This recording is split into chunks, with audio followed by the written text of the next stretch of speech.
गौतम बुद्ध के एक शिष्य ने कहा, प्रभु मुझे आपसे एक निवेदन करना है। बुद्ध बोले, बताओ क्या कहना है। शिष्य बोला, गुरुजी मेरे वस्त्र पुराने हो चुके हैं, ये अब पहनने लायक नहीं रहे, कृपया मुझे नए वस्त्र देने का कष्ट करें।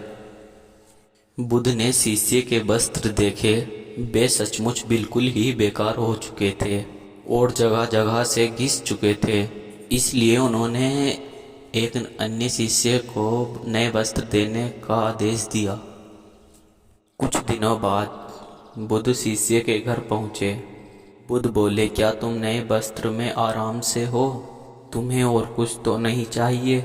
शिष्य, धन्यवाद प्रभु, मैं इन वस्त्रों में बिल्कुल आराम से हूँ और मुझे कुछ नहीं चाहिए।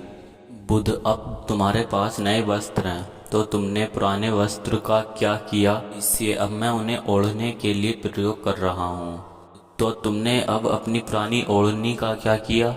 इससे जी, मैंने उसे पुरानी खिड़की की जगह लगा दिया।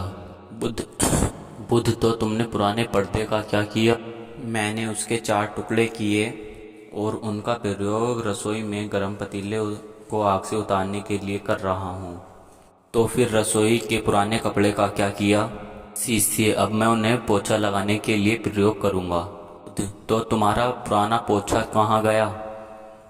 शिष्य, प्रभु वो अब इतना तार तार हो चुका था कि उसका कुछ नहीं किया जा सकता था, इसलिए मैंने उसका एक एक धागा अलग अलग कर दिया और बातियाँ तैयार कर ली। इन्हीं में से कल आपके कक्ष में प्रकाशित था।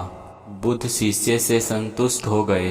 वो प्रसन्न थे कि उनका शिष्य वस्तुओं को बर्बाद नहीं करता और उसमें समझ है कि उसका प्रयोग किस तरह से किया जाता है।